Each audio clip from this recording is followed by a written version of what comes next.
Rabbi ishrah li sadri wa yassir li amri wahlul 'uqdatam min lisani yafqahu qawli.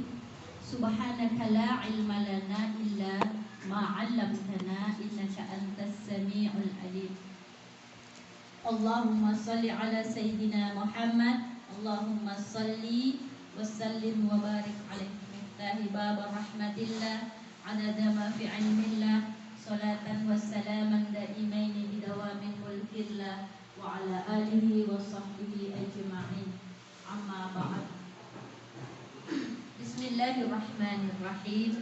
Nawaitu ta'allama wa ta'lim wa tadhakkaru wa tudhkiru wan nafa wal intifa wal ifada wal istifada wal hatha ala tamassuki bi kitabillahi was sunnati rasulih wad du'a ila al huda wad dalalata ala al khair ibtigha'a wajhillahi ta'ala wa mardatihi wa qurbihi wa thawabihi subhanahu wa ta'ala. Alhamdulillah wa ala nikmatillah.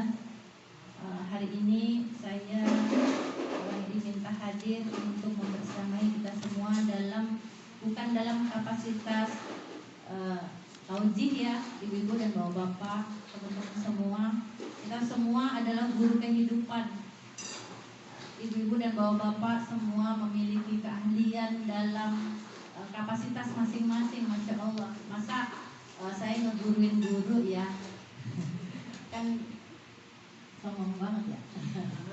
Begitu ya, masya Allah. Jadi mudah-mudahan kalau Ustadz Alba ini mungkin masya Allah ya, beliau memang mumpuni ya di bidangnya. Saya cuma mau sekedar sharing aja, sharing tentang keseharian kita, kemudian sesuatu yang selama ini mungkin ada yang terlewat sedikit ya.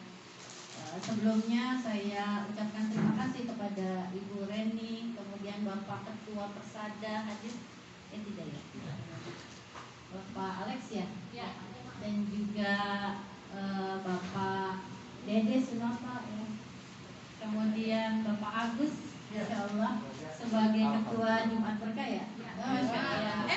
Kan ya, siapa ketuanya? Anton. Oh ya, Pak Anton. Masya Allah. Barakallah ya.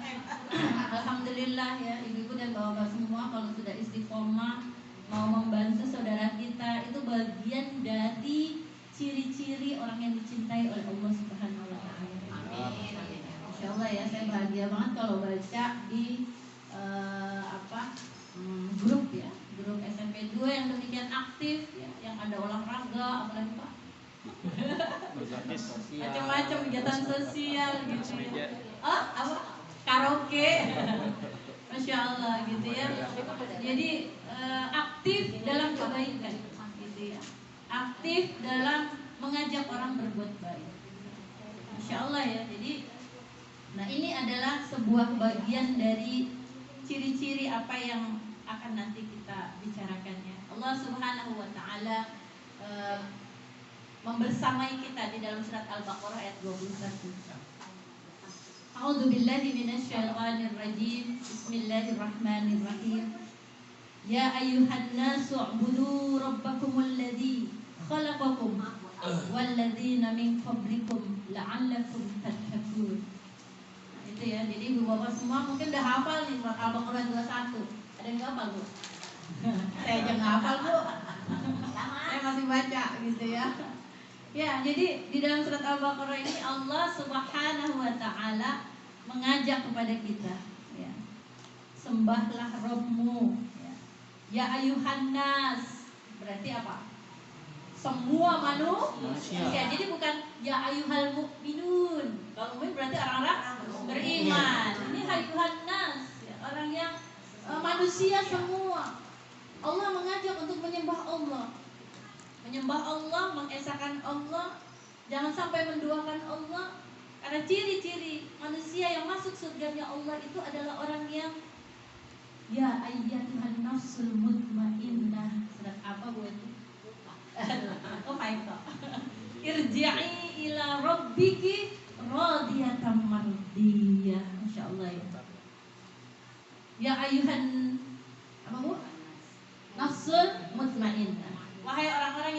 jiwanya bersih gitu Bu. Jadi Allah itu selalu menyeru kita untuk menjadi orang yang jiwanya bersih. Kenapa? Karena syarat-syarat masuk surganya Allah itu ketika jiwa kita bersih. Apapun profesi kita, apapun yang kita lakukan, ketika jiwa kita bersih, maka berhak meraih surganya Allah Subhanahu wa ta'ala. Nah ini ya. Jadi di dalam surat Al-Baqarah ayat 21 dikatakan, sembahlah Rabbmu yang telah menciptakanmu dan orang-orang sebelummu. Jadi kita sekarang di masa Rasulullah dan sebelumnya sampai zaman Nabi Adam alaihissalam, maka semua menyembah Allah. Semua menyembah Allah. Yang disebut dengan tauhidullah. Agar kamu bertakwa. Jadi di sini dikatakan bukan agar kamu beriman, tapi agar kamu bertakwa. Nah, mungkin kalau ditanyakan tentang takwa, Ustaz Eko lebih ngerti lagi. Tolong dijabarkan Ustaz. Gitu ya. Jadi takwa itu kan apa sih Bu? Bu, kita yakin gak sama Allah Pak? Yakin. Kalau kita yakin pada Allah, berarti yang ditetapkan Allah untuk kita baik enggak? Baik. Benar? Baik. Ibu-ibu? Baik. Kalau suatu saat kita dikesotin naik motor kemudian nyusruh ke dalam got, baik enggak? Ayo. Kita kira-kira misuh-misuhin orang yang ngesot kita enggak? Iya. Saya naik motor pelan-pelan, menyalahkan orang lain. Ada orang naik motor dari kiri. Dari kiri apa? Bu? Nyalipnya dari kiri kemudian nyilang begitu Bu. Akhirnya apa Bu? Saya kaget, gusrak gitu jatuh. Mau disalin siapa? Orangnya. Tuh kan pasti saya kan nyalain orangnya. Orangnya udah kabur. Iya udah kabur. Kita mau marah setan, nah gitu gimana? Itu mata ngelihat nggak orang segede gini gitu Bu, ya? Nah, kita mau marah-marah juga udah terjadi. Dan akhirnya gimana Bu? Jatuh sendiri, mau motor pada berhenti, ibu mau dibantuin nggak, nangis saya jadinya. Harusnya nggak usah ada yang bantuin, jadi nggak nangis. Gitu Bu. Masya Allah. Ini barang Allah di seksi konsumsi barang politik. Masya Allah. Iya, kita suruh bawa yang pulang nanti. Gak apa-apa, nggak ada yang mubadir. Ya. Masya Allah ya. Jadi ibu yang dirahmati oleh Allah, itulah takwa gitu. Takwa itu apa? Yakin bahwa ketetapan Allah itu baik buat kita. Ya Bu, yakin bahwa ketetapan Allah itu benar. Ibu pernah janjian gak Bapak? Janjian sampai di satu tempat nunggunya 2 jam. Sering. Nah, besok lagi kita ngomong apa? Besok lagi gua nggak mau janjian sama lu. Kenapa? Ngaret melulu. Gitu. Betul nggak? Kadang kita menyalahkan siapa? Orang lain. Menyalahkan orang yang bisa jadi dia lupa. Bisa lupa nggak? Bisa. Nih makanya tadi saya ditelepon bukan ret. Aduh, saya lagi di turun ARH tuh. Aduh, telepon. Saya berhenti sebentar. Iya Bu, saya di ARH gitu. Khawatir lupa. Boleh nggak ngingetin? Boleh, karena bisa jadi saya lagi duduk-duduk nonton TV, lupa karena memang nggak pernah. Nah, itulah yang disebut dengan takdirullah.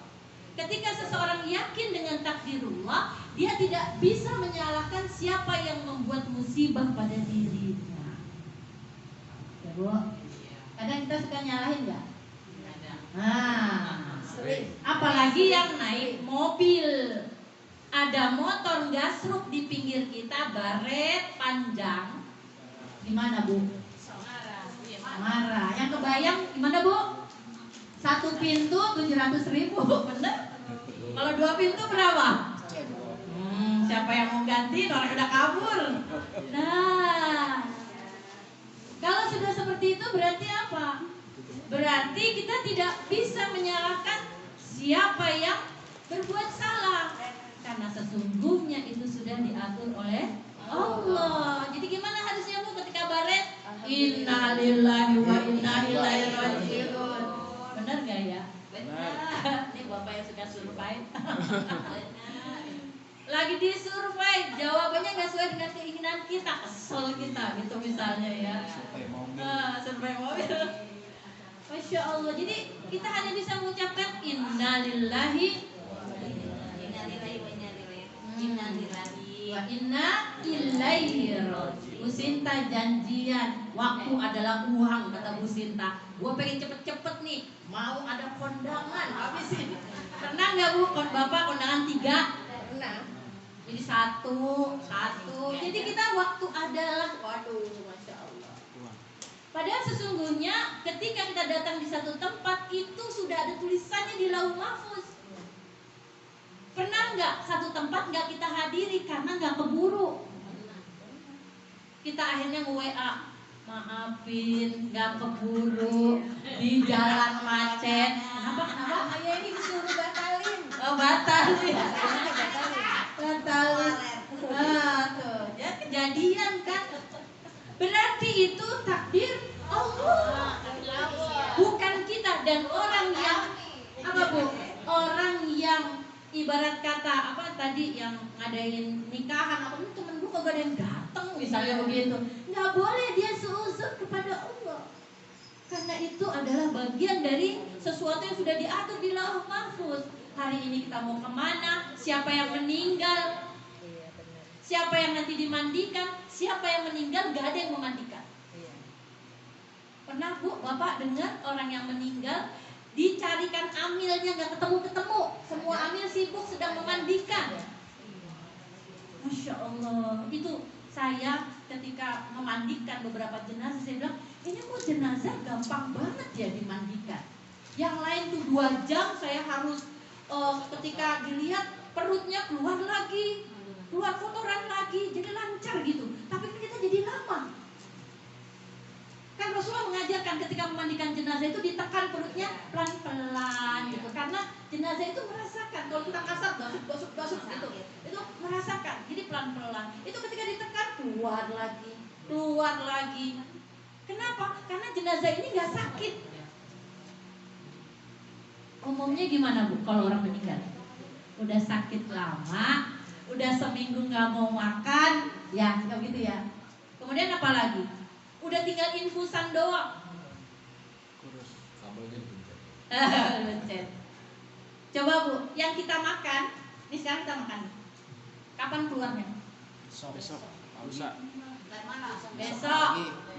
Lusa. Ntar malam. 3 hari kemudian Bu Erika dapat hadiah. Ayo panitia. Bu, 3 hari baru keluar. Jadi yang kita makan itu diproses di dalam lambung kita. Ketika lambung kita kruyuk, makanya bapak langsung makan tuh, lapar. Iya. Gitu ya. Itu tidak langsung ke usus halus. Usus 12 jari itu lama. Itu panjangnya tuh 12 meter lebih. Masuk ke usus halus lama 1 hari, masuk ke usus besar. Diserot apa Bu? Disedot, saya orang Jawa. Disedot cairan. Jadi kalau di usus halus sari-sari makanan, kalau di usus besar itu cairan. Berarti nggak lapar dong. Bukan nggak lapar, di sini udah lapar lagi, tapi dia keluarnya 3 hari kemudian. Nggak langsung keluar. Coba mie, keluarnya mie juga. Enggak lah. Bu, pernah makan ini nggak Bapak? Genjer. Nggak pernah ya? Oseng-oseng genjer. Pernah nyari di sawah. Nah, itu keluarnya genjer lagi. Panjang. Kenapa Pak Eko? Nggak bisa. Kangkung mah kalau kita gigitnya enak. Kenapa sayur genjer itu keluar masih panjang-panjang? Saking enaknya nggak kita gigit. Langsung ditelan. Kapasitas lambung kita ketika dia mengunyah tidak bisa menyamai dengan kerasnya genjer. Karena oseng-oseng kan sebentar kan. Kalau kelamaan gimana? Nggak enak kan? Ibu yang paling tahu. Saya nggak pernah masak. Airnya kurang. Begitu ya. Nah, ibu-ibu yang dirahmati oleh Allah, itulah yang disebut dengan takwa. Merasa bahwa setiap yang terjadi pada kita itu sudah ada tulisannya di lauh mahfuz. Sehingga suatu saat ketika kita menemukan kekecewaan, apa yang terjadi?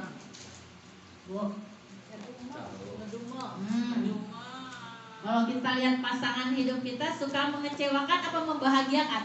Dua-duanya. Oh, dua-duanya. Siapa tuh yang keras? Pasangan hidup kita banyakkan mengecewakan atau membahagiakan? Membahagiakan. Oh, mengecewakan. Ada yang ini enggak? Ngomong sama kenapa mengecewakan? Mengapa membahagiakan? Itu sudah ada tulisannya. Hari ini saya mau dimarahin sama suami.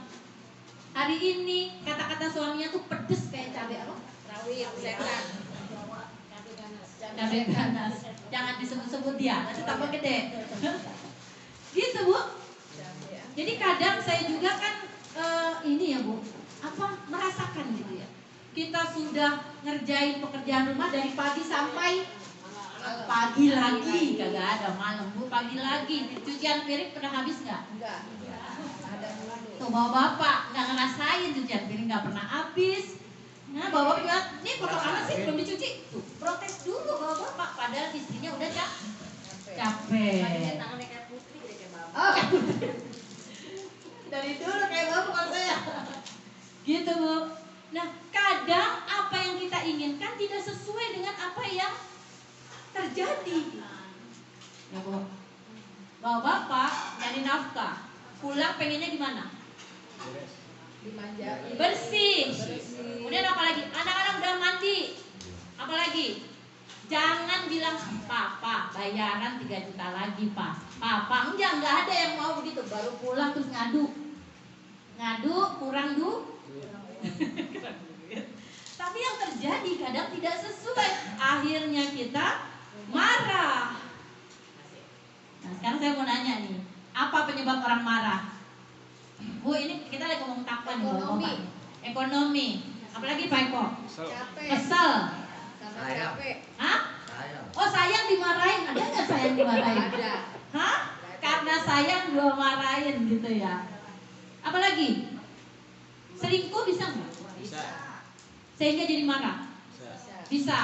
Apalagi? Tadi janjian. Ingkar janji. Ya? Kemudian apa? Kecewa. Nah, marah itu terjadi karena tidak sesuai dengan yang kita inginkan. Benar?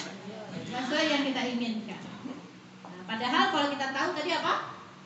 Setiap nafas kita Sudah dicatat di lauhul mahfuz. kapan dia berdetak jantung kita, kapan dia berhenti, itu sudah ada tulisannya.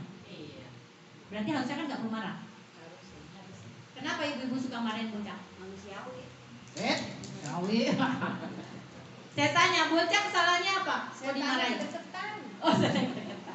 Memang dia itu di samping kiri, samping kanan, depan dan belakang. Ayatnya seperti itu. Menggoda kita. Tapi kan kita tadi yakin sama Allah, namanya bertakwa. Makanya saya bilang, kalau ibu-ibu ketemu anak saya, tanya, ibunya suka marah nggak? Dia paling ketawa-ketawa. Saya tahu kalau saya marah menandakan saya benar, dia Salah. itulah marah. Kalau kita salah dia benar, kita bisa marah nggak? Enggak. Nggak bisa. Kenapa marah? Kenapa sih nak nilainya 5 melulu? 4. Emang pelajaran apa nak? Fisika. Waduh, alhamdulillah kamu 5. Dulu mama 3. Wah. 2 malahan. Masya Allah. Harusnya kan begitu. Kita introspeksi. Kenapa nak 5 nak? Jadi bukan dimarahin, ditanya kesulitannya apa nak? Nggak belajar mas, nggak apa-apa. Dulu mama juga nggak pernah belajar. Bener nggak ya? Saya yang nggak belajar. Belajar nggak ngerti. Bu, oh nggak ngerti. Makin belajar, makin nggak ngerti-ngerti. Iya, Masya Allah. Nah itu yang terjadi. Jadi saya berpikir kalau anak saya marahi, apa bu? Simpul otaknya satu putus, sehingga loadingnya lama. Tahu loadingnya lama bu? Ngeheng. Nah, ambil itu. Apa mah? Astagfirullahaladzim. Itu tuh yang di sana. Sebelah mana? innalillahi wa inna ilaihi raji'un. Gampang marah kita. Kenapa? Karena sering marah. Coba kalau anak yang bahagia. Saya sering ketemu anak-anak kecil. Assalamualaikum. Jadi kalau saya bertamu ke satu tempat, ke rumah teman saya, yang saya sapa bukan yang punya rumah. Assalamualaikum nak. Ya Allah, kelas berapa? Loh, sekarang namanya siapa? Suka apa? Kamu suka apa? Gambar ini saya. Kenapa harus disapa anaknya dulu? Pak. Karena ketika kita sapa maka dia diakui. Kita pengen nggak diakui? Ada Bu Erika, ada Bu Wendy, ada saya ngobrolnya Bu Wendy aja kata Bu Erika, ini Bu Evi nih kayak kita nggak ada, padahal kita gede banget ya, nggak kelihatan. Pasti kita tersinggung. Nah, saya berusaha untuk menerapkan hadis Rasulullah. Ajak ngobrol anak-anak, maka dia tidak akan mengganggu ketika kita ngobrol sama ibunya. Benar? Coba kalau ibu-ibu ketemu, gimana kabarnya? Ma jajan. Benar nggak? Ngerepotin kemudian nyari ulang aja. Sebetulnya dia butuh perhatian. Maka dahulukan anak-anak supaya dia memiliki keyakinan bahwa saya bagian dari dia. Itu kayak gitu tuh Bu. Satu, kedua, pernah nggak ibu lagi ngobrol atau bapak lagi ngobrol dengan berdua, kemudian rupanya yang saya ajak ngobrol lagi sama orang lain? Pernah nggak? Gimana perasaan bapak? Ketika lagi ngobrol, astagfirullahaladzim, gua ngomong dari tadi Kacangin. gimana Pak? Sakit hati nggak Pak? Sakit. Terus di sini ngomongnya apa? Besok lagi gitu. Gue lagi ngobrol sama lo gitu. Tapi dia sudah pindah. Nah, saya pernah seperti itu. Akhirnya saya bilang ke suami saya, ya, saya ngobrol nih mas, nggak saya sebutin kan, ngobrol sama seseorang. Tiba-tiba ngobrol. Kata dia, saya juga pernah gitu. Pernah digituin. Kemudian gimana? Tahukah kamu, kata dia. Jadi kalau saya lagi jengkel, dia adem. Kalau dia lagi jengkel, saya adem. Harus begitu, jangan dua-duanya panas. Tahukah kamu, ketika engkau tidak dihiraukan oleh manusia, berarti engkau tidak boleh melanjutkan percakapanmu. Berarti percakapanmu tidak bermanfaat. Jadi langsung istighfar, astagfirullahaladzim, astagfirullahaladzim, astagfirullahaladzim. Ya Allah, jangan sakit hati, jangan sakit hati, jangan sakit hati. Kayak gitu. Karena kalau kita ngikutin hawa nafsu kita, pasti kita tersinggung. Begitu. Nah itu saya baru dapat ilmu yang udah, saya bilang iya. Terus gimana? Istighfar yang banyak, kemudian diam dengarkan percakapan mereka. Jangan tersinggung. Kenapa? Karena hari itu kamu akan dicuekin sama orang. Sudah ditulis di Lauh Mahfuz, hari ini jam sekian, detik sekian, kamu akan mengalami ujian. Apa ujiannya? Dicuekin orang. Kira-kira kita husnudon apa suudon? Nah itu dia. Bisa ntar pulang begitu? Bisa. Kebanyakan ibu-ibu yang saya khawatir ya. Kalau bawa bapak mah cuek-cuek baik gitu ya. Ibu-ibu suka perasaannya suka tebel. Gitu. Iya, insya Allah, tapi batin. Gitu. Iya benar. Bodoh amat, nah itu dia. Tapi ada nggak bapak yang perasa? Ada juga. Gitu. Baper ya. Baper terus live group. Live group keluar dari grup gitu ya. Nah, jadi itulah ketakwaan. Jodi baper. Enggak lah gitu ya. Kalau kata orang Betawi itu ngomongnya gimana? Udah kelotokan. Kelotokan itu udah tahan, mau diapain aja cuek. Tambeng, betul, tambeng. Ini bahasa mana tuh? Citayam apa? Oh, dablek. Orang Jawa itu dablek. Masya Allah ya. Nah itu adalah ketakwaan gitu. Merasakan bahwa kita sedang diuji dengan apa tadi? Tidak dihiraukan oleh manusia, maka kita mengatakan ini dari Allah. Tersinggung nggak sama orang yang ngedit kita? Kalau saya bilang ini dari Allah, itu maksudnya kita mengarahkan supaya kita jangan tersinggung. Apalagi keluar dari grup itu namanya udah dalam banget.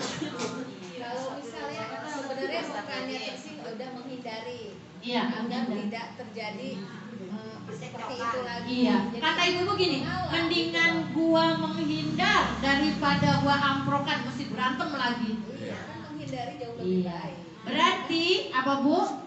Ujiannya belum lewat. Kalau lewat gimana? Ketika des kena innalillahi wa inna ilaihi raji'un. Besok kita bawain anggur sekilo. Itu orang yang ngasih ujian sama kita. Kemudian tetap baik lagi, atau lele yang udah dibumbuin tinggal digoreng, kita bawain sekilo. Nih gua panen lele, padahal panen di pasar. Misalnya, dalam rangka apa? Dalam rangka supaya hati kita tetap lega. Ini dari Allah. Kalau saya lulus, dosa saya dihapus sama Allah. Insya Allah. Siapa yang tersinggung dulu nih? Kan harus tahu siapa yang tersinggung dulu, gitu ya. Orang Bu Erika orang yang soleha gitu ya. Oh gitu. Barakallah. Nah itu seperti itu.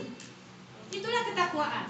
Sehingga menjadi bagian dari manusia yang tidak pernah suuzon, maka hatinya tenang. Benar? Kalau kita nggak punya sakit hati sama orang, kita nggak bingung mau keluar lewat pintu mana. Pintu amprokan sama dia, nggak jadi masuk lagi. Oh sering katanya, sebelah saya sering. Jadi dia tua di dalam rumah gitu. Ada orang yang kesel, yang kita keselin Bu, Masya Allah. Itu nggak nyaman, nggak nikmat. Kayak bapak-bapak dicuekin aja gitu ya. Tapi apa yang membuat bapak-bapak marah saya tanya? Pak, Bu, ke kamar Bu. Hah, capek. Nah, itu marah tuh. Bu. Ya, ini ngapain sih Mbak Bu gitu ya. Marah gitu. Si ibu nggak tahu lagi dilaknat sama malaikat. Masya Allah ya. Iyalah. Kalau suami mengajak kemudian beralasan capek lah, inilah, itulah, maka malaikat melaknat sampai pagi. Mengajak apa misalnya? Jauh lebih Masuk ke kamar beberes. Lap, tembok dilapin. Loading. Gitu ya. Itu Masya Allah. Itu yang sering terjadi Pak. Kan ibu-ibu yang ibarat kata selalu ketemu sama saya di majelis taklim, itu apa bilang? Ya Mi, namanya capek. Bu, saya tanya, ibu kenapa capek? Suami pulang ibu nggak boleh capek. Ya, masa nggak boleh capek? Bu, tugas istri itu apa? 1, bersolek. 2, pergi ke salon. Yang ngerjain kerjaan